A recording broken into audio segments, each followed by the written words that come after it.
देखिए, कल बिहार के लिए बड़ा दिन है। सुबह पहले बीजेपी विधायक दल की बैठक होगी, फिर जेडीयू विधायक दल की बैठक होनी है और सबसे आखिर में एनडीए विधायक दल की बैठक होगी, जिसमें मुख्यमंत्री के नाम का औपचारिक ऐलान किया जाएगा।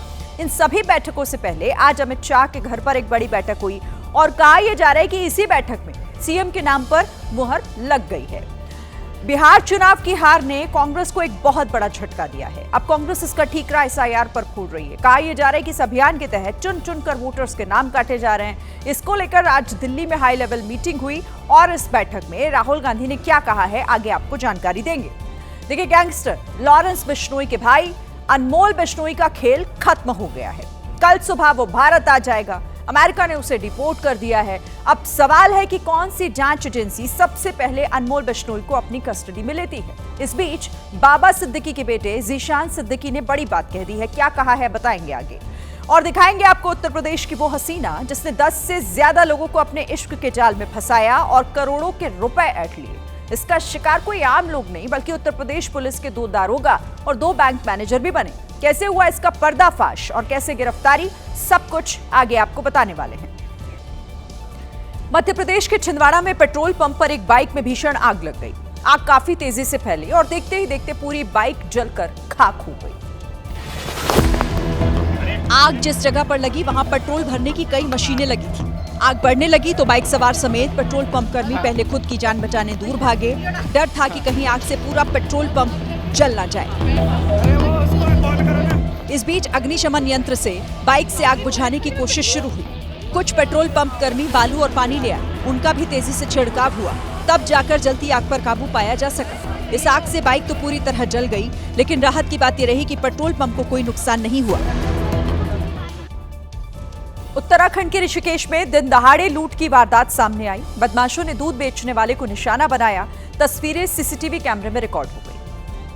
एक बदमाश ने दूध बेचने वाले के हाथ पकड़े तो दूसरा बदमाश जेब से जबरदस्ती पैसे निकालने लगा। वारदात ऋषिकेश के आश्रम मार्ग पर रेलवे रोड के पास हुआ। दूध वाला घरों में दूध देने के बाद वापस लौट रहा था, तभी बदमाशों ने उसे घेर लिया।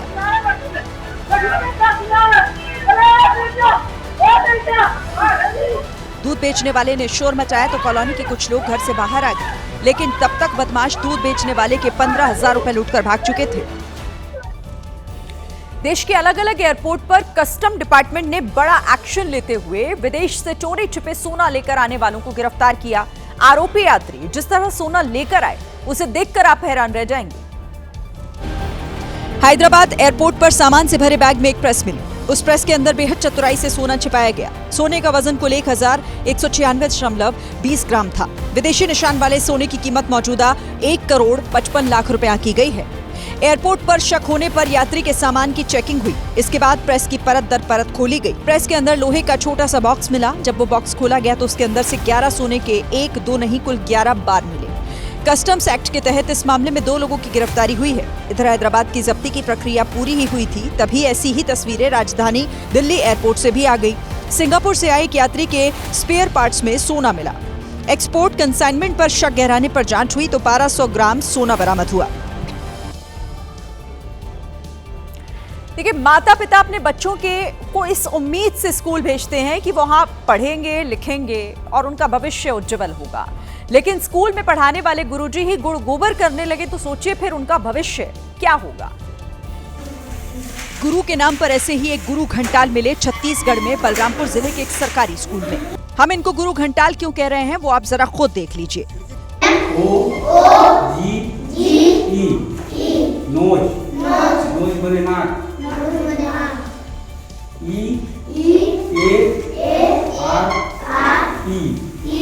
ईयर मने कान, आई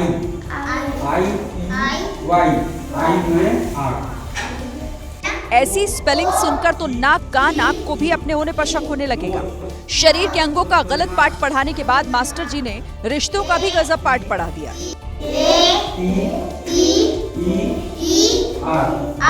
ब्रदर, सिस्टर,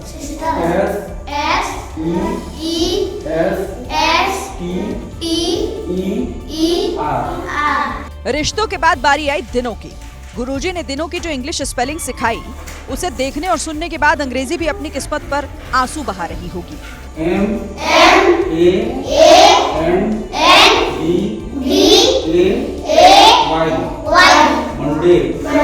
मंडे मीन्स सोमवार।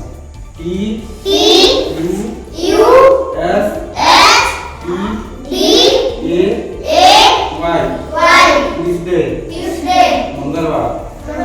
ब्लैक बोर्ड पर लिखे अक्षरों और शब्दों को जरा ध्यान से देखिए।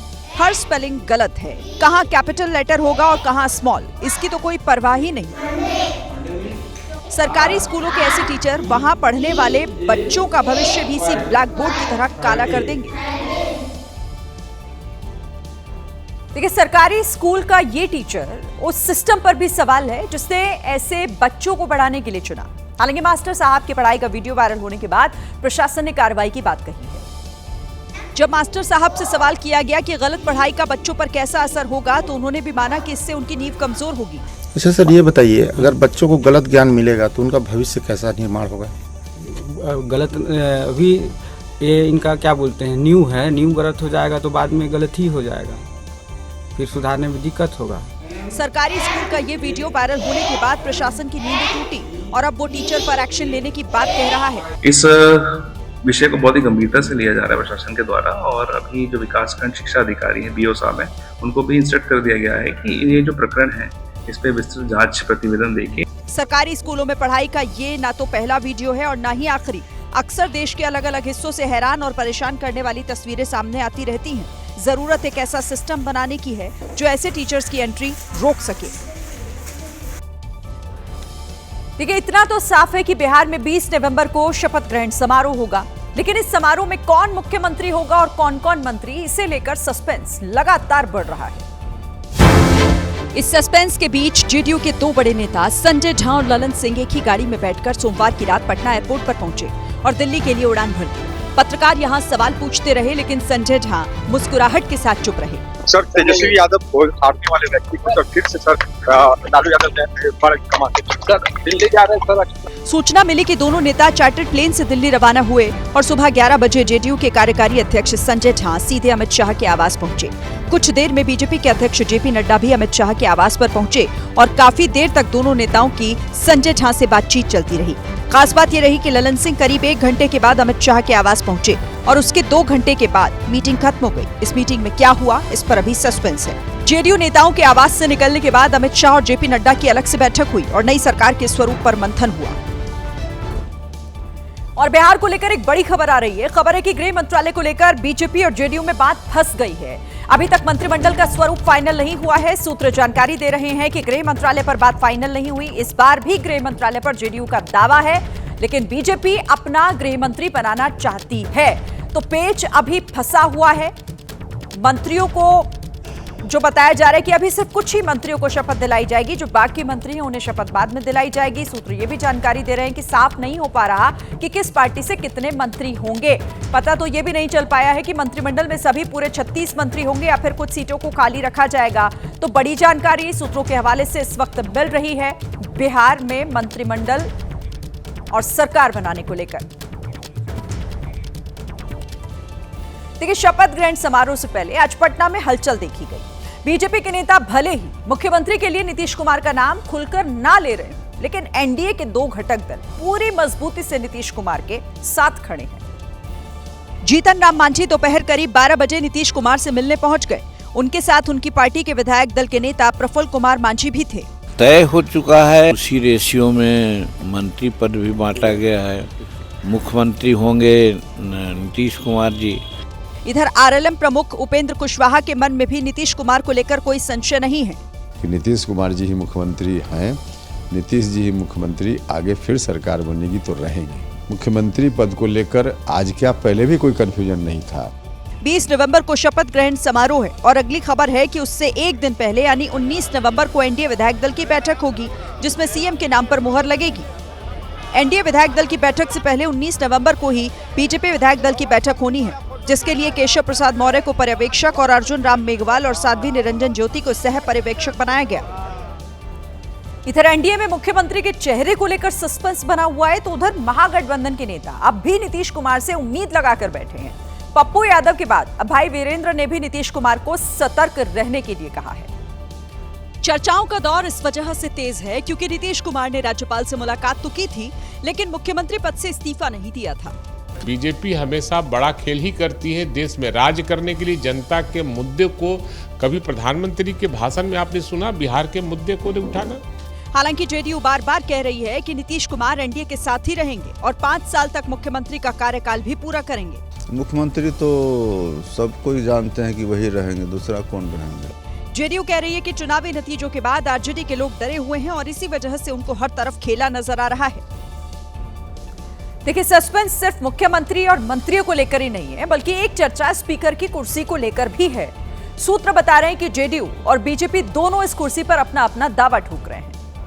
संजय झा और ललन सिंह जब अमित शाह से मुलाकात कर रहे थे तो सूत्र बताते हैं कि इस बैठक में स्पीकर की कुर्सी को लेकर भी चर्चा हुई। जेडीयू का तर्क है कि विधान परिषद का सभापति पद बीजेपी के पास है, ऐसे में विधानसभा का स्पीकर पद उसे मिलना चाहिए। इधर पटना में 3 नामों की चर्चा भी तेज हो गई है, जिसमें रामकृपाल यादव, प्रेम कुमार और विजय सिन्हा का नाम शामिल है। विजय सिन्हा कल भी कार्यकर्ता था, आज भी कार्यकर्ता है, कल भी कार्यकर्ता रहेगा और विजय सिन्हा कार्यकर्ता में गौरवान्वित रहता है। प्रेम कुमार 9वीं बार विधायक बने हैं और ऐसे में उनके नाम की चर्चा भी तेज है। मैं पार्टी का सिपाही हूँ, जनता का सेवक। जो पार्टी फैसला लेती है उसको हम लोग एज ए सिपाही मतलब उनके आदेश का पालन करते हैं। हालांकि अभी तक तय नहीं हुआ है कि स्पीकर बीजेपी का होगा या फिर जेडीयू का। रोहिणी के मामले को लेकर लालू परिवार के बाद पार्टी में भी अब दरार दिखने लगी है। रोहिणी आचार्य के आरोपों पर आरजेडी 2 खेमों में बंट गया है, एक तेजस्वी के साथ तो दूसरा रोहिणी के समर्थन में। और इसकी एक झलक पटना में राबड़ी देवी आवास के बाहर देखने को मिली।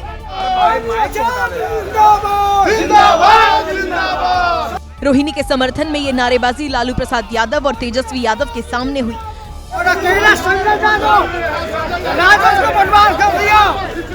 लालू परिवार को बर्बाद कर दिया। रोहिणी के समर्थन में नायगांव और सोनपुर से करीब 70 से 80 लोग आए थे। राबड़ी आवास पर हंगामा बढ़ा तो वहां मौजूद सुरक्षा कर्मियों ने नारेबाजी करने वालों को मौके से हटाया और मामले को शांत कराया। तो दूसरी ओर तेज प्रताप यादव ने सोशल मीडिया पर फिर से प्रतिक्रिया दी और चेतावनी देते हुए लिखा, हम किसी भी हालत में अपनी बहन का अपमान बर्दाश्त नहीं करेंगे। जयचंदो को इस दुर्व्यवहार का परिणाम जरूर चुकाना पड़ेगा। विवाद शुरू होने के बाद से ही तेज प्रताप यादव बहन रोहिणी के साथ खड़े हैं। देखिए, लालू परिवार में हो रहे इस विवाद पर लगातार सियासी प्रतिक्रियाएं भी आ रही हैं। इसी बीच केंद्रीय मंत्री गिरिराज सिंह ने लालू यादव और राबड़ी देवी की सुरक्षा को लेकर चिंता जताई है। हमें सचमुच में अब डर लग रहा है, कहीं लालू जी और राबड़ी जी के जीवन पर खतरा तो महसूस नहीं हो रहा है। रोहिणी के आरोपों का जिक्र करते हुए गिरिराज सिंह ने कहा कि सरकार को इस मामले का संज्ञान लेना चाहिए। इस मामले पर केंद्रीय मंत्री जीतन राम मांझी ने कहा, तो इसमें तो इन लोगों को डूब मरना चाहिए था, लेकिन उसके बावजूद भी ये लोग झिझक कर रहे हैं। उपेंद्र कुशवाहा ने तो लालू परिवार के संस्कार पर ही सवाल उठा दिए। लेकिन जो कुछ भी हो रहा है, क्या उनके यहाँ संस्कार है, लोगों के साथ आचार व्यवहार है, यह तो दिख ही रहा है। बिहार विधानसभा चुनाव में करारी हार के 4 दिन बाद जनसुराज पार्टी के संस्थापक प्रशांत किशोर मीडिया के सामने आए और चुनाव में मिली हार की वजह गिनाते हुए एनडीए पर हमला बोला। प्रशांत किशोर ने कहा कि उनकी पार्टी बिहार में व्यवस्था परिवर्तन के संकल्प के साथ आई थी, लेकिन जनता ने उन्हें नकार दिया। प्रशांत किशोर ने कहा कि हार के बाद भी वो बिहार की जनता के साथ खड़े रहेंगे। आज जरूर धक्का लगा है और उतनी ही ताकत से फिर खड़े होंगे। लोग ये सोच रहे हैं कि मैं बिहार छोड़ दूंगा। जब तक बिहार को सुधारने के अपने संकल्प को पूरा न कर लें, तब तक पीछे हटने का कोई सवाल ही नहीं है। प्रशांत किशोर ने मुख्यमंत्री नीतीश कुमार पर वोट खरीदने का भी आरोप लगाया। अगर नीतीश कुमार ने, उनकी सरकार ने ये वोट खरीदा नहीं है, इनको 2-2 लाख रुपए दे दे, मैं बिल्कुल राजनीति से संन्यास ले लूंगा। बिल्कुल 25 सीट से ज्यादा नीतीश कुमार को ना आना चाहिए था, ना आता। देखिए, एसआईआर को लेकर एक तरफ बीजेपी जहां उत्साहित है, तो वहीं विपक्षी दलों की बेचैनी बढ़ी हुई है और इसी मुद्दे पर आज कांग्रेस की एक हाई लेवल मीटिंग हुई। बैठक में कांग्रेस अध्यक्ष मल्लिकार्जुन खड़गे के साथ साथ राहुल गांधी भी शामिल हुए। बैठक में उन 12 राज्यों के कांग्रेस नेता भी शामिल हुए जहां चुनाव आयोग दूसरे चरण का एसआईआर करवा रहा है। तय किया गया कि अब एसआईआर को लेकर कांग्रेस सड़क पर उतरेगी और दिसंबर के पहले हफ्ते में दिल्ली के रामलीला मैदान में विरोध प्रदर्शन किया जाएगा। कांग्रेस कह रही है कि चुनाव आयोग बीजेपी के इशारे पर काम कर रहा है।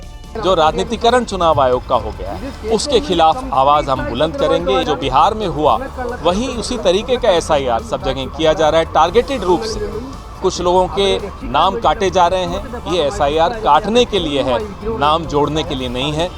बैठक में राहुल गांधी ने कहा कि SIR का मुकाबला राजनीतिक, संगठनात्मक और कानूनी रूप से किया जाएगा। सूत्र बता रहे हैं कि राहुल गांधी ने बैठक में कहा कि SIR की प्रक्रिया जल्दबाजी में अपनाई जा रही है और इसका उद्देश्य वास्तविक मतदाताओं का नाम वोटर लिस्ट से हटाने का है। बड़ी बात तो ये भी रही कि इस बैठक के लिए शशि थरूर को भी निमंत्रण भेजा गया, लेकिन स्वास्थ्य कारणों का हवाला देते हुए वो शामिल नहीं हुए। आज महाराष्ट्र की सियासत से एक चौंकाने वाली खबर सामने आई।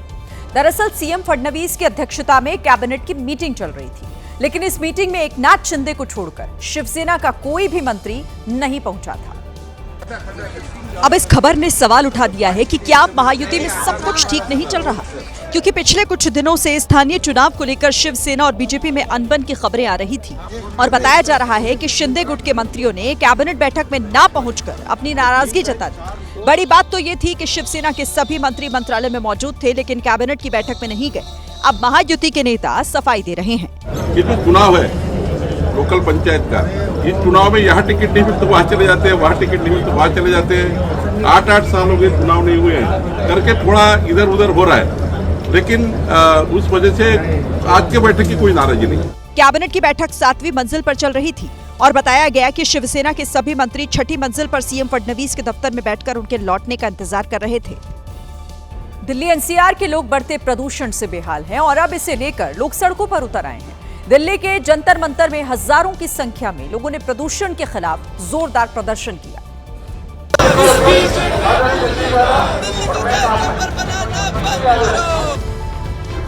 आपने नीतियों, रोजगार, कानून व्यवस्था, महंगाई जैसे मुद्दों पर तो खूब प्रदर्शन देखे होंगे, लेकिन अपनी तरह का ये अलग ही प्रदर्शन है जो कि सांसों के लिए, हवाओं के लिए है। विभिन्न संगठनों के तमाम कार्यकर्ता इस प्रदर्शन में शामिल हुए। हाथों में बैनर, पोस्टर लिए इन प्रदर्शनकारियों ने प्रदूषण के खिलाफ बिगुल फूंका। हमारी सांस लेने की मांग है, जो अभी आप देख रहे हैं कि यहाँ सिर्फ एक स्टूडेंट नहीं है, यहाँ दिल्ली के आम जनता है। बहुत सालों से वही चीजें बोली जा रही है। जब तक हमारी सरकार अपने इस जो समस्या है इसको मानेंगी नहीं, उनको भी उतना ही दर्द होना चाहिए। काली धुंध और जहरीली हवा से जूझ रही दिल्ली में हर उम्र के लोग इस आंदोलन में शामिल हुए। हरियाणा के मुख्यमंत्री नायब सिंह सैनी ने गुरु तेग बहादुर के 350वें शहीदी दिवस के मौके पर चौथी यात्रा का शुभारंभ किया। ये यात्रा उस ऐतिहासिक जगह से शुरू हुई जहां बाबा बंदा सिंह बहादुर ने धर्म की रक्षा के लिए महान काम किए थे। सीएम नायब सिंह सैनी ने अपने निजी कोष से गुरुद्वारा साहिब को 21 लाख रुपए अनुदान देने की घोषणा की। साथ ही अपने संबोधन में गुरु तेग बहादुर के बलिदान का जिक्र किया।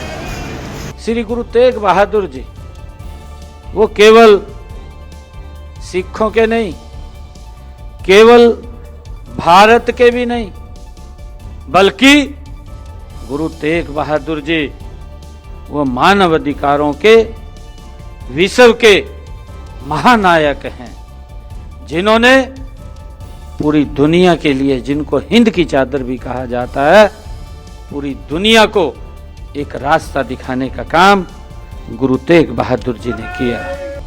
यात्रा 24 नवंबर को कुरुक्षेत्र पहुंचेगी, जहां 25 नवंबर को राज्य स्तरीय समारोह आयोजित होगा, जिसमें प्रधानमंत्री भी शामिल होंगे। गैंगस्टर लॉरेंस का भाई अनमोल बिश्नोई अमेरिका से भारत लाया जा रहा है। उसके 19 नवंबर को भारत पहुंचने की उम्मीद है। अनमोल पर एनसीपी नेता बाबा सिद्दीकी और पंजाबी सिंगर सिद्धू मूसेवाला के मर्डर का आरोप है। इसके अलावा सलमान खान के घर के बाहर हुई फायरिंग केस में भी अनमोल बिश्नोई का नाम सामने आया था।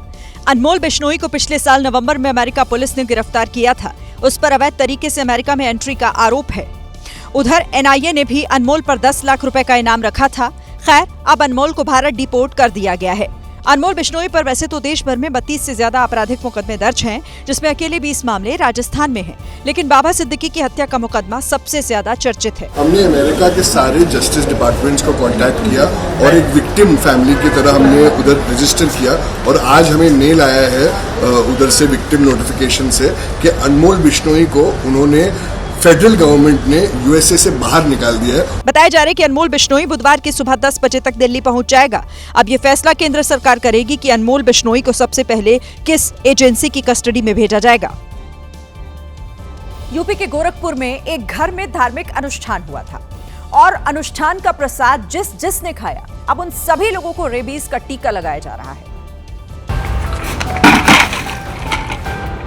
दरअसल हुआ कि ये जिस गाय के दूध से पंचामृत बनाया गया था, उस गाय को एक कुत्ते ने काट लिया था, जिसके चलते उसकी मौत हो गई थी।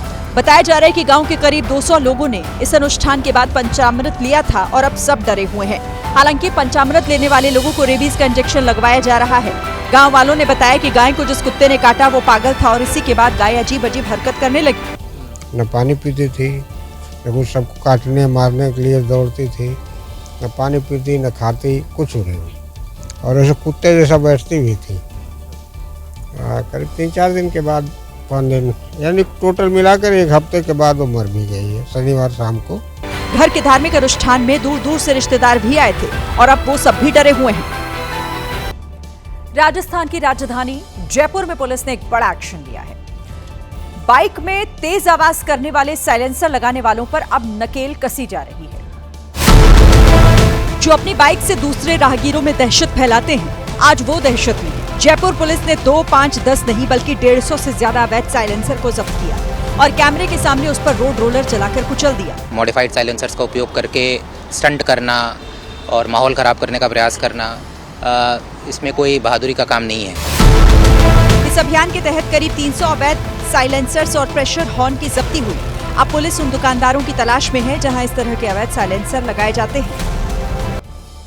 यूपी के प्रयागराज से एक हैरान करने वाला मामला सामने आया। जांच में पता चला कि 17 साल की लड़की की हत्या करने वाला कोई और नहीं बल्कि सेना में नायक के पद पर तैनात एक जवान है। जांच में पता चला कि सोशल मीडिया पर 11वीं में पढ़ने वाली साक्षी यादव की दोस्ती हर्षवर्धन सिंह से हो गई, जो कि सेना में नायक के पद पर तैनात था। दोस्ती बढ़ने के बाद साक्षी शादी की जिद कर रही थी, जबकि उसकी उम्र सिर्फ 17 साल थी। उधर हर्षवर्धन ने किसी और लड़की से शादी की बात फाइनल कर ली। 30 नवंबर की तारीख भी तय हो गई। साक्षी को रास्ते से हटाने के लिए उसने पहले उसकी हत्या की, फिर शव को पेड़ के नीचे मिट्टी में दबा दिया। हालांकि अब पुलिस ने हर्षवर्धन को गिरफ्तार कर लिया है। साथ ही हत्या में इस्तेमाल किया गया हथियार भी बरामद कर लिया गया। शव के पास से पुलिस को साक्षी का स्कूल बैग मिला था, जिसमें एक कॉपी पर हर्षवर्धन का मोबाइल नंबर लिखा हुआ था। इसके अलावा पुलिस को एक सीसीटीवी फुटेज भी मिला, जिसमें हर्षवर्धन साक्षी को बाइक पर बैठाकर ले जाता देखा गया। मुंबई से सटे वसई में एक दिल दहला देने वाला मामला सामने आया, जहां एक 16 साल की लड़की की ट्रेन से गिरकर मौत हो गई। तहकीकात में जो निकलकर सामने आया वो हैरान करने वाला था। 16 साल की कोमल को उसके ही चाचा ने धक्का देकर मार डाला।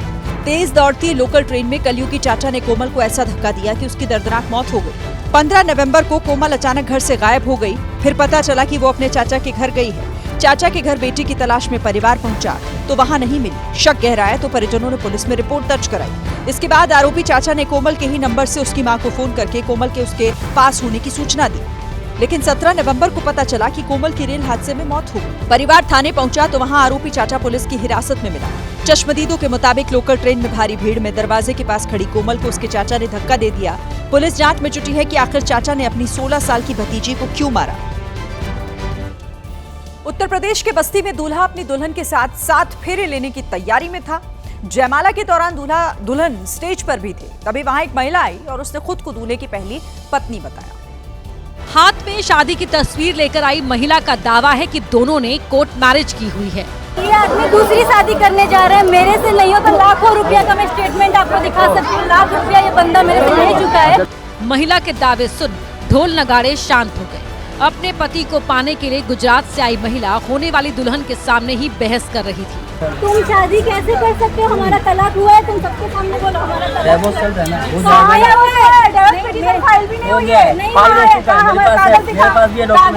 है। बिना तलाक दूसरी शादी करने वाले दूल्हे को पकड़कर पुलिस थाने ले गई। जाहिर है इसके बाद शादी भी कैंसिल कर दी गई। कानपुर में एक ऐसी लड़की के बारे में पता चला जो पहले लोगों से दोस्ती करती, फिर उन्हें अपने जाल में फंसाती और फिर पैसे वसूलती थी। इस लड़की का नाम दिव्यांशी चौधरी है, जो अब तक 4 अलग अलग लड़कों से शादी कर चुकी है। इसमें 2 दारोगा थे तो 2 बैंक मैनेजर। इसके अलावा अब तक ये 12 लोगों को अपना निशाना बना चुकी थी, जिनसे करोड़ों रुपए ठगे थे।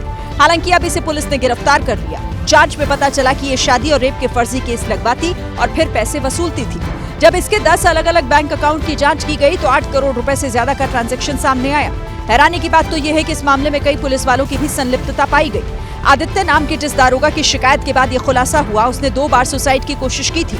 दिव्यांशी ने आदित्य से जब शादी की तो दहेज में स्कॉर्पियो और लाखों के जेवर भी दिए ताकि ये शादी सामान्य लगे, लेकिन कुछ दिन बाद ही दिव्यांशी ने अपना असली चेहरा दिखा दिया। हिमाचल प्रदेश के कांगड़ा में एक लुटेरी दुल्हन के खूब चर्चे हो रहे हैं।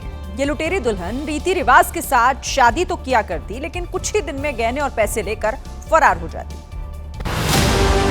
ये उसी लुटेरी दुल्हन की तस्वीर है जिसने कुछ दिन पहले नगरोटा के रहने वाले एक शख्स के साथ शादी की थी। अपनी शादी के बाद इस लुटेरी दुल्हन ने गांव के एक और लड़के की शादी अपने गिरोह की एक दूसरी दुल्हन से करा दी, लेकिन कुछ ही दिन में दोनों लड़कियां घर से पैसे और नकदी लेकर भाग निकली। 1-2 दिन तो ठीक है, लेकिन उसके बाद वो सासू माँ से लड़ाई करती थी, झगड़ा करती थी। कभी इसको धक्के दे देने, कभी गालियाँ निकालनी, ऐसी मोटी मोटी गंदी गंदी गालियाँ निकालनी। बहाने से दोनों बहुओं ने अपने अपने घर में झगड़ा किया और ज्वेलरी लेकर फरार हो गई। हालांकि पुलिस ने दोनों लड़कियों समेत गिरोह की 5 लोगों को गिरफ्तार किया है। जांच में पता चला कि मैरिज ब्यूरो के नाम पर यह गिरोह लोगों को फंसाता था और लाखों रुपए की डील करके शादी करवाता था और उसके बाद लड़कियां घर को लूटकर फरार हो जाती थी। देश का सबसे कुख्यात जिंदा नक्सली माड़वी हिडमा आज सुबह छत्तीसगढ़ और आंध्र प्रदेश के बॉर्डर पर मारा गया। हिडमा पर छत्तीसगढ़ में 1 करोड़ का इनाम था। सुरक्षा बलों ने इस मुठभेड़ में 6 नक्सलियों को मार गिराया है, जिसमें हिडमा के साथ 40 लाख के इनाम वाली उसकी पत्नी भी थी। आंध्र प्रदेश के अल्लूरी सीताराम राजू जिले में हुई मुठभेड़ के दौरान पुलिस और कमांडोज ने मिलकर उसे मारा। सबसे most wanted most cadre Madvi Hidma, उनका डेड बॉडी आज सुरक्षा बल द्वारा बरामद की गई। मारे गए 6 नक्सलियों के पास से AK-47 राइफल, रिवॉल्वर और पिस्टल बरामद हुई। छत्तीसगढ़ के जंगलों में आतंक का पर्याय रहे हिडमा के मारने का जश्न भी मनाया गया। देश में इस वक्त नक्सलियों का अंतिम दौर चल रहा है। उनके सफाई के लिए गृह मंत्री ने 31 मार्च तक की डेडलाइन रखी है। इस सदन में जिम्मेदारी के साथ बताना चाहता हूं, 21 मार्च 2026 को इस देश से नक्सलवाद समाप्त। डेडलाइन को पूरा करने के लिए ही नक्सल प्रभावित राज्यों में आक्रामक तरीके से ऑपरेशन चल रहे हैं। जांच पड़ताल के दौरान सुरक्षा एजेंसियों को उमर के 2 वीडियो हाथ लगे। एक में फिदाइन बनाने की बात कहता दिखा तो दूसरे में उसकी कार देखी गई, जिसे लेकर उमर धमाके से पहले आसिफ अली रोड पर मस्जिद गया था। धमाके से ठीक 3.25 घंटे पहले यानी 10 नवंबर की दोपहर में 2:35 पर उमर की कार आसिफ अली रोड पर दिखी। ट्रैफिक जाम होने की वजह से वो धीरे धीरे एक मस्जिद की ओर बढ़ रहा था। कुछ ही देर में इसी रोड पर स्थित एक मस्जिद में गया और शाम 6:50 पर लाल किले के पास जोरदार धमाका कर खुद को उड़ा लिया। एक के बाद एक कई खुलासों के बीच सुरक्षा एजेंसियों ने आतंकी नेटवर्क की कड़ियों को जोड़ते हुए कई जगहों पर छापेमारी की है। यूपी और दिल्ली से लेकर जम्मू कश्मीर के कई इलाकों में सर्च ऑपरेशन चलाया गया। डॉक्टर मॉड्यूल पर और शिकंजा कसने के लिए कश्मीर के कुलगाम में एक डॉक्टर के घर छापेमारी की गई। ये घर कुलगाम के डॉक्टर उमर फारूक का है। डॉक्टर उमर फारूक की पत्नी भी एजेंसियों के रडार पर है, इसीलिए सुरक्षा एजेंसियों ने घर के कोने कोने की तलाशी ली, घर के अंदर मिले हर कागजात की जांच की। Doctor Omar Farooq SMHS hospital Srinagar में कार्डियोलॉजिस्ट हैं और पति पत्नी शक के दायरे में हैं। जांच एजेंसियों ने श्रीनगर में भी छापेमारी की। आतंकी डॉक्टर्स के नेटवर्क से जुड़े संदिग्ध लोगों की तलाशी के लिए अनंतनाग में भी सर्च ऑपरेशन चलाया गया। इसके अलावा दिल्ली में ईडी ने बड़ी कार्रवाई की और करीब 25 जगहों पर छापे मारे। ओखला में अल-फलाह के दफ्तर पर पुलिस के साथ ईडी पहुंची और यूनिवर्सिटी की फंडिंग को लेकर जांच पड़ताल की। अल-फलाह यूनिवर्सिटी में रेड के बाद वहां पर हड़कंप मच गया है। आतंकी कनेक्शन जुड़ने के बाद छात्र यूनिवर्सिटी छोड़कर अपने घरों को लौट रहे हैं। वहीं जांच के दौरान आतंकी शाहीन और मुजम्मिल की एक नई तस्वीर सामने आई है। आतंकी डॉक्टर शाहीन और मुजम्मिल की ये तस्वीर एक कार शोरूम की है। दोनों ने 25 सितंबर को एक ब्रेजा कार खरीदी और कार के साथ फोटो भी खिंचवाई थी। ये तस्वीर आतंकी डॉक्टर ब्रिगेड के खिलाफ एक अहम सबूत है। ये तस्वीर बताती है कि डॉक्टर शाहीन और डॉक्टर मुजम्मिल एक दूसरे को जानते थे, पहचानते थे। सूत्रों के मुताबिक इस कार के तार दिल्ली धमाके की साजिश से जुड़े हुए पाए गए हैं, जिसकी तलाश जांच एजेंसियों को थी और ये कार पिछले हफ्ते अल फलाह यूनिवर्सिटी में खड़ी हुई पाई गई थी। इस कार के मिलने और आतंकियों के नाम अल फलाह यूनिवर्सिटी से जुड़ने के बाद वहां हड़कंप मच गया है। छात्र और वहां का स्टाफ यूनिवर्सिटी छोड़कर घर जा रहे हैं। कितने दिन के लिए जा रहे हो आप? दोबारा आना है? दोबारा आओगे? फर्स्ट ईयर के हो? साफ है तो आपकी छुट्टी कर दी? दिल्ली की जिस कोर्ट में आतंकी हमले के आरोपी दानिश की पेशी होनी थी, उसे आज सुबह बम से उड़ाने की धमकी दी गई। जैश-ए-मोहम्मद के नाम पर आया धमकी भरा ईमेल सिर्फ एक नहीं बल्कि 4 कोर्ट और सीआरपीएफ के 2 स्कूलों तक पहुंचा। जासिर बिलाल उर्फ दानिश की एनआईए कोर्ट में पेशी से पहले ही वहां धमकी वाला ईमेल जा चुका था। बम से उड़ाने की धमकी मिलने के बाद कोर्ट रूम के साथ बाउंड्री के अंदर के सभी इलाकों की चेकिंग की गई। धमकी भरा मेल दिल्ली की पटियाला हाउस कोर्ट के साथ 30 हजारी कोर्ट, रोहिणी कोर्ट और साकेत कोर्ट को भी आया। साकेत कोर्ट में तो इससे अफरा तफरी भी मची। जान के डर से वकील कोर्ट परिसर से बाहर जमा हो गए। हालांकि जांच के दौरान कोर्ट और स्कूलों में कहीं कोई संदिग्ध चीज नहीं मिली। अब धमकी देने वालों की तलाश जारी है। दिल्ली ब्लास्ट के बाद अब लोगों को डरा धमकाकर उनसे फ्रॉड करने वाले गिरोह भी एक्टिव हो गए। फ्रॉड करने के लिए तैयार बैठे लोग जांच अधिकारी बनकर लोगों को कॉल कर रहे हैं, लोगों को आतंकियों से मिला हुआ बताकर उन्हें डरा रहे हैं और फिर सेटलमेंट के नाम पर लाखों रुपए ऐंठे जा रहे हैं। कानपुर में एक महिला के साथ इसी पैटर्न की ठगी हुई। ठगों ने उन्हें कॉल करके खुद को जांच अधिकारी बताया और महिला को कहा कि उनका नंबर आतंकी गतिविधियों में पाया गया है। मेरे फोन पे एक फोन आया कि मैं सुभाष सिंह यादव लखनऊ पुलिस से बोल रहा हूँ, आपका नाम पहलगाम और दिल्ली हमले के आतंकियों के साथ मिला है। जांच का डर दिखाकर महिला से 6,66,000 रुपए ऐंठ लिए गए। उन्हें एक दिन नहीं बल्कि 3 दिनों तक लगातार अलग अलग नंबरों से कॉल लगाते रहे। उनको ये बताया जाता है कि आपका नंबर और आपका नाम आतंकवादी गतिविधियों में पाया जा रहा है। 9th को ATS बन के कॉल किया और दिल्ली ब्लास्ट के बाद 11th को NIA बन के कॉल किया। पुलिस को अब शक है कि आतंकियों के साथ शामिल होने का डर दिखाकर लोगों से पैसे ऐंठे जा रहे हैं। कानपुर वाले मामले में ट्रांजैक्शंस जुड़े खातों की जानकारी खंगाली जा रही है। गुजरात के अरवली जिले से एक दर्दनाक हादसे की खबर सामने आई। अरवली के मोडासा में एक एम्बुलेंस में अचानक आग लग गई, जिसमें 4 लोगों की मौत हो गई।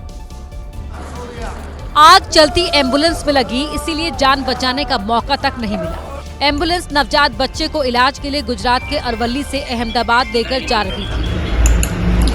बच्चा एक दिन पहले ही जन्मा था। हादसा गुजरात के मोडासा में राणा सैयद चौराहे पर हुआ। चलती एम्बुलेंस में आग लगने का वीडियो CCTV में रिकॉर्ड हो गया। आग लगने की वजह से एम्बुलेंस में मौजूद डॉक्टर, नर्स, नवजात और उसके पिता की जान चली गई। वहीं ड्राइवर और बच्चे के रिश्तेदार का अस्पताल में इलाज जारी है।